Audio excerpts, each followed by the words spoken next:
Perkenalkan, nama saya Novelen Spanto dengan NIM 210811030165. Pada saat ini saya akan mempresentasikan makalah saya dengan judul Dinamika Korupsi dalam Birokrasi Pemerintahan.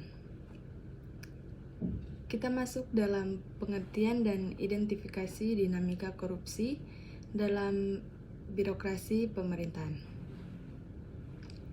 Korupsi secara gamblang telah dijelaskan dalam 13 buah pasal dalam Undang-Undang Nomor 31 Tahun 1999 dan Undang-Undang Nomor 20 Tahun 2001 dari sudut pandang hukum.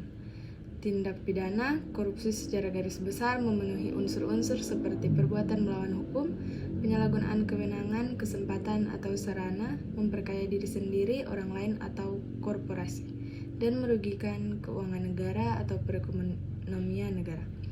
Menurut Kamus Besar Bahasa Indonesia, pengertian korupsi adalah penyelewengan atau penyalahgunaan uang negara atau perusahaan, organisasi, yayasan, dan sebagainya untuk keuntungan pribadi atau orang lain.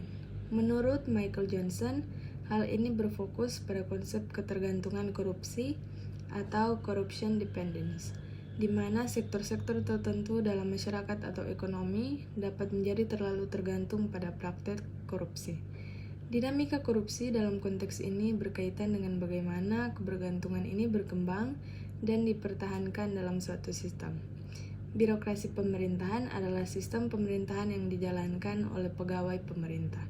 Birokrasi pemerintahan memiliki 3 dimensi, yaitu organisasi, sumber daya manusia, dan manajemen. Birokrasi pemerintahan memiliki ciri khas, yaitu sifat monopoli yang dimilikinya, sehingga orang harus puas dengan pelayanan birokrasi pemerintah.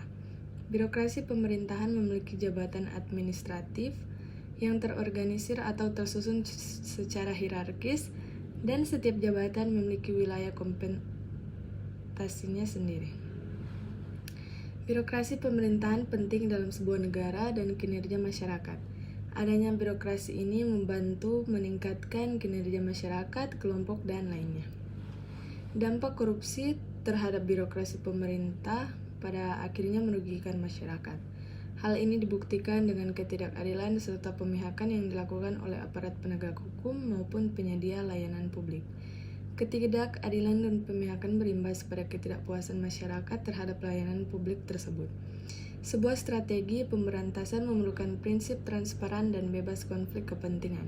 Transparansi membuka akses publik terhadap sistem yang berlaku sehingga terjadi mekanisme penyeimbang. Warga masyarakat mempunyai hak dasar untuk turut serta menjadi bagian dari strategi pemberantasan korupsi. Saat ini, optimalisasi penggunaan teknologi informasi di sektor pemerintah dapat membantu untuk memfasilitasinya. Oleh karena itu, Simbolon mengungkapkan bahwa diperlukan pendekatan penegakan hukum yang lebih luar biasa dengan cara membentuk sebuah lembaga khusus yang memiliki wewenang yang luas, bersifat independen, dan tidak terpengaruh oleh kekuasaan manapun. Hal ini bertujuan untuk memastikan bahwa pelaksanaannya berjalan secara optimal, intensif, efektif, profesional, dan berkelanjutan. Selanjutnya, ada praktik korupsi yang umum terjadi dalam sektor-sektor kritis. Korupsi merupakan perilaku yang melibatkan penyalahgunaan pejabat publik atau kekuasaan untuk keuntungan pribadi. Menurut Shah dan Schechter 2004, kategori korupsi meliputi 3 jenis. Pertama, grand corruption, yaitu sejumlah besar sumber daya publik dicuri dan disalahgunakan oleh segelintir pejabat publik. Kedua, state or regulatory capture, yaitu lembaga publik dengan swasta memperoleh keuntungan pribadi dengan melakukan tindakan kolusi. Ketiga, bureaucratic atau petty corruption, yaitu sejumlah besar pejabat publik menyalahgunakan kekuasaan untuk mendapatkan sogokan kecil atau uang semir.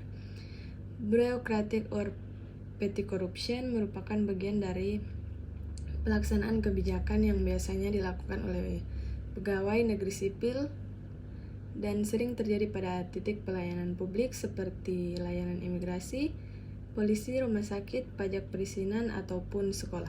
Sedangkan grand corruption atau regulatory capture biasanya dilakukan para elit politik ataupun pejabat pemerintah senior dalam menyalahgunakan sejumlah besar pendapatan dan fasilitas umum serta menerima suap dari perusahaan-perusahaan nasional maupun internasional dengan cara merancang kebijakan atau perundang-undangan untuk keuntungan diri mereka sendiri. Sampai di sanalah presentasi makalah saya.